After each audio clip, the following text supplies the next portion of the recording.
Hello, Dave Dog here. Welcome to Grey Dog FM. We are on our end of season review for Bradford Park Avenue.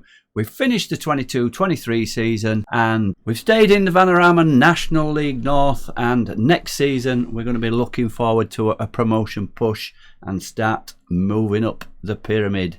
Let's get into the season review then and see how things turned out. So first of all, we've got our signings, the new arrivals. It was a busy season in the transfer market, and it's safe to say there was some good business done in bringing in key new signings who contributed hugely to the season's successes. The top signing is Finn O'Boyle. He got us over the line and created goals, scored goals, 7 goals, 3 assists, 7.1 average rating from his 19 games with 2 subs. On loan from Harrogate, playing at a much lower level than his previous experience. A very good signing. We didn't pay any wages. The board transfer reaction, excited to sign him on loan. The whole deal looks to be very good value for money. Next one, Jacob Blythe.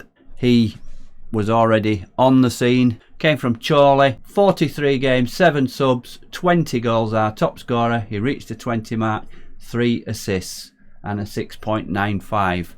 Tom Sams, brought in by our scout, Scott. Still about is Scott. He works very quietly in the background, but he brought us in 21-year-old centre-back, released by Leicester, was a free agent. 18 games, 18 subs, 6.86, no goals, no assists, but tidy defensive performances. And the board are disappointed with the deal to sign Thompson. This is mainly due to the club paying over the odds for the player.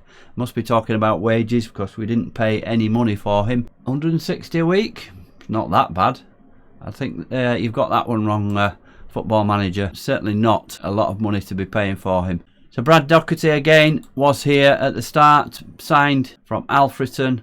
Undisclosed fee. 26-year-old striker, but he's played most of his games out wide for us. 36 games, 4 subs, 4 goals, 7 assists, and he was very influential in making goals. A bit of an up and down season. Poor disciplinary record, got sent off a couple of times, but 6.85 average. Got to be said, a decent signing. Rhys Staunton, the only player that's been paid money for, £10,000 from Bradford City, so travelling across the city. 21-year-old centre-back Rhys Staunton could have really gone to a higher level than us, but stayed in the city. 47 games, 2 subs, no goals, 3 assists, 6.85, and a stalwart at left-back. Will Longbottom, signed from Farsley, again in the close season, so was here when I took over. 29 games, 10 subs, 1 goal and 5 assists. Jamie Spencer, again, another player signed in the close season from Guiseley. 28 games, 14 subs, 2 goals, 2 assists. Bit up and down was Jamie. George Eze is also a player who was here when I took over. 19-year-old centre-back from Accrington. 5 games, 17 subs. Filled in at right back and right centre-back, but mainly coming on as a sub. 1 assist. Jury's out on him. Eddie Church from Tadcaster, 23-year-old striker, again played most of his games out wide. 19 games, 8 subs, 3 goals, 1 assist, 6.74. And then the last signing we made on loan, 18-year-old left back from Accrington, Connor O'Brien, can also play left midfield, left wing. 3 games, 3 subs. He came in right at the death, but didn't play that much, and 6.72. Excited to sign him on loan. Getting quality play for no transfer fee is an outstanding piece of business. So what about Sams then? We didn't pay any money for him. Yet our loan signings were very good and probably got us over the line. Finn O'Boyle and Connor O'Brien. Those are our signings. Transfers out. Ollie Johnson we knew about, went to FC United earlier on, but a couple that have gone out. Older players. Adam Nowakowski has gone to Gainsborough. He filled in for us earlier on in the season, but wasn't getting any games towards the end. Once we signed Finn O'Boyle, Adam Nowakowski didn't play many games at all. And Simon Richmond has gone. He's gone to Basford. Starting the clear out already. We loaned Lloyd Smith out to Witton, and he played 6 games, 1 sub, 2 goals and 7.47, so he played very well there. Unhappy about the decision to loan him out. Feel he could have commanded a loan fee, but happy to reduce the wage bill. We sent him out to gain experience. So those are the transfers. On to the season's results then. And Avenue's season started to go wrong late in the year, sinking to 18th of the table by February, but were able to stave off the threat of relegation. I think that's a bit harsh because I think we were always above the line as such. There was one stage where we lost 4 or 5 games in a row, but change of the formation back to the 4-2-3-1, and we got over the line. We really should have had more points, but a lot of close games where we lost. But surprisingly, we managed to get 0-0 draws against some of the top teams, especially the match that made us safe, Darlington away, 0-0. Home attendance, 579. That's something we need to improve on. Only 16% of capacity. So we're looking to create probably a more attacking brand of football and get some more fans in. These are details for the FA Cup then. So we wanted to be competitive in the FA Cup. We got to the first round proper, where we went out to Mansfield, close game. Blythe, Hopper and Doherty both got 2 goals. The board are pleased that the team reached the first round of the FA Cup. Here are the results. Basford at home 3-0, Bamber Bridge 1-0. We went to York, who are National League, and drew 1-1, and then beat them in the replay 2-1 before going out 2-1 to Mansfield. So the FA Trophy, be competitive in the FA Trophy. We got to the 4th round. David Hammond got 5 goals for us in the competition, so he was the top scorer. Board are pleased that the team reached the 4th round, so met that requirement. Stowmarket Town at home 2-0. We drew 0-0 against Farsley Celtic away, and then we beat them on penalties after a 1-1 draw at home, and then went out to Chester away 3-1. But moments to remember: biggest win 3-0 against Basford in the FA Cup. Lund, Doherty and Hopper scored 3 goals in the first 14 minutes. Really should have been a bigger win than that even. Match to remember: our 3-1 away win at Farsley on New Year's Day. We saw that one on Livecom. Blythe with a hat-trick after Scales had opened the scoring. Goal of the season, yeah, it's got to be really, hasn't it? Richmond, a truly remarkable goal from defensive midfielder Richmond as he hits a well-struck effort from distance.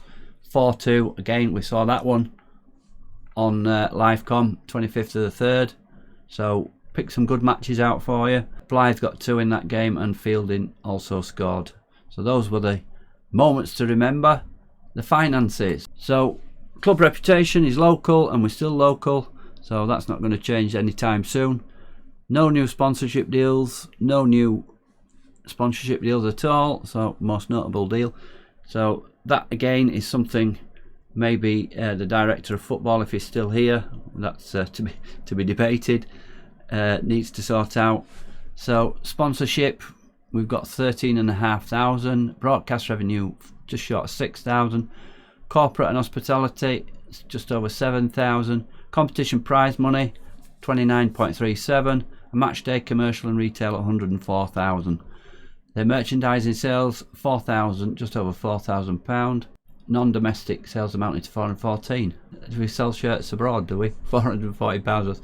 82 shirts sold, and these are the players that sold the most: Blythe, Doherty, Staunton, Spencer and Longbottom. So how you lined up? Let's have a look at our team. This was our best 11. GSK in goal. Staunton, Haven, London or Dunstan, yep, no complaints there. Richmond and Fielding, yep. Hopper, O'Boyle and Doherty, and Blythe, can't complain with that at all. So there we are, the best 11, the accolades, player awards, fans player of the season, Mitch Lund, definitely. Young player of the season, David Hammond, no complaints there, definitely. Signing of the season is Tom Sams. Obviously the board don't agree with that. Goal of the season, Simon Richmond. We've seen that. Top goal scorer, Jacob Blythe. Brad Doherty as most assists. Mitch Lund, player of the match, is 6. Highest average rating, 7.2. Mitch Lund. So good season for Mitch Lund. He's definitely going to be with us next season. Signed a new contract. Sam Fielding, most passes completed. And he will be with us as well. 48 passes completed per 90. Record breakers, these are all going to be this season's. There's no history in the game as yet. The oldest goal scorer, Adam Naukowski, 34-year-old. Youngest goal scorer, Hamed. Fastest goal, 1 minute and 31 seconds from Jacob Blythe. Alex Simpson became the youngest player at 16 years, 220 days. Worst discipline, Simon Richmond has got it with 9 yellow cards and 2 reds. Most player of the matches, Mitch Lund. Clean sheets, 18 clean sheets by GSK. Just a pity he fell away towards the end of the season, maybe due to the number of games he's played. So, history in the making. Bradford Park Avenue flew out of the traps and set themselves up well to eventually avoid relegation. Once Bradford got rolling early in the season, it looked like they'd stay up, and it came to pass. This dynamic manager timeline. Welcome aboard. Dave Dogg hired as Bradford Park Avenue's manager. Bradford Park Avenue completed the free transfer signing of Kieran McLaughlin. Lots of youngsters, which the director of football brought in. He did well to start with, whether that was him or the game that does that. He then brought me a load of dross and I had to keep cancelling the contracts. Yeah, we've got some good players, maybe not good enough for the first team yet, but hopefully they can develop. Okay, that is our season review. Let's just look at the results then that we finished off with. So unfortunately we didn't manage to pick up another win. We managed 2 draws. We left you at the 0-0 draw against Darlington. We then played Banbury at home, lost narrowly 2-1. Their striker was in form, Sonny Fish, 39 and 47 minutes before Jacob Blythe on a sub, got one back on 73, but we couldn't manage to draw the game. GSK again not having a really good game, 6.5. Mitch Lund as ever, consistent at 7.2, Staunton 7.3, and Alex Simpson made his debut in this one, getting some game time towards the end. Ahmed 6.2, not playing well at all, and being replaced by Blythe, who scored the goal. Next one then was a 1-0 defeat at Hereford. Hereford just missed out on the playoffs. 1-0, early goal, 16 minutes, although we had some decent performances. Tom Sams didn't play well at all. In this game we played Brad Doherty up front, his natural position, but he didn't do anything, 6.2, and Hamed came on and got 6.6, a little bit better, but definitely not firing up front in this game. And the last game of the season, Fylde in the playoffs. I think they finished 4th in the league. Couldn't tell really whether they'd made any changes, but we got a 0-0 draw. A very boring game, not much happened. Liam Hall came into goal for GSK. I've had a bit of a bust up with him. Wasn't training well, and I said he's not developing as well. He disagreed and said he was. There's possibly a change there, but Liam Hall came in and did well, 7.3. A reasonable defensive performance. Reece Staunton, 7.9. Was our man of the match with that one. So that's how we finished off then. Just 2 points from our last 6 games. Not very good, but as you can see, that's the problem too. 3 goals in 6 games. So a lot to do in close season. Let's see where we are then. So this is how the league table finished up. We finished 18th, 53 points from 46 games, 7 points above the drop zone in the end. Relegated teams, Farsley, Kings Lynn, Leamington and Curzon Ashton. But at the top, Darlington were the champions. They won it on the last day, 91 points from Kidderminster 90. So in the playoffs then, we've got first games, Southport against Scarborough, Fylde against Blythe, and awaiting the winners of those are Kidderminster and Spennymoor. So you've got to fancy by the number of points that they made, Kidderminster or Spennymoor, to win through the playoffs. Right, as we wrap the season up, let's have a look at the squad then and have some ideas my ideas of what we're going to do with them. These are the players that are out of contract in June this year. He's 34-year-old. He's had a reasonable season, but as we've seen, he is lacking fitness and stamina and play every game, although he is our skipper. He's 3-star current ability and he's not going to get any better, maybe past his best it's saying. So I'll have to play it by ear with that one. I'm not so sure that he'll want to be here as a backup. It all depends on what we can do in the transfer market, whether we can get any decent players in, whether we can scout these players. We've had problems in this season in getting those players, and when we have found 1 or 2 diamonds, we've had the problem with the wages. That may not be a problem now. As we can see there, Haven's earning £300, Fielding's earning £300 a week. So bring signings in and offer them that amount of money, then maybe we can strengthen the squad. Jacob Blythe, we've already had offers in for him. He is our top scorer, but again, he's 30 years old and he's in the same position. 3-star current ability, 3-star potential ability, stamina 9, pace is low at 7. He did a good job for us last season, but if we can get an upgrade, then we will. Jamie Spencer, 25 years old. He's 4-star, so he's one that I want to keep. Will Longbottom, we've already signed a new contract to. He's got bags of potential. He's 3.5 star, potential 4.5. So he's definitely one that'll be in the squad next year, providing we don't get a massive offer for player. The ones that we want to keep, we will keep. Sam Fielding, 3 star, potential 4. Again, he's one that we could keep. Brad Doherty, his contract's up. 3 star, 4 star again. Not so sure about him. Played him up front in one game and he didn't do it. Poor disciplinary record for Doherty as well. So two reds altogether, 7 yellows. We've got 1 or 2 players who can play good games, but also a bit of run of the mill sometimes. Eddie Church, he is only 2.5 stars, but possible 4 stars. We need to bring in players above these to be in the team. 4 star players, if we can get them. Lloyd Smith, he's got lots of potential. Possible 4.5 star and 2.5 star at the moment, but he's only 19, so he might get chances this year. Danny King, 3rd choice keeper, he's only 1 star, so it may be time, if we can get a better coach to fulfill that role. Danny King may be on his way. Liam Hall, he did well when he came in. He's 1.5, but lots of ability. He's only 18, so he could be our backup. And GSK, it depends on his. He's under contract. I've signed him on, but it depends on his mentality as to what's going to happen there.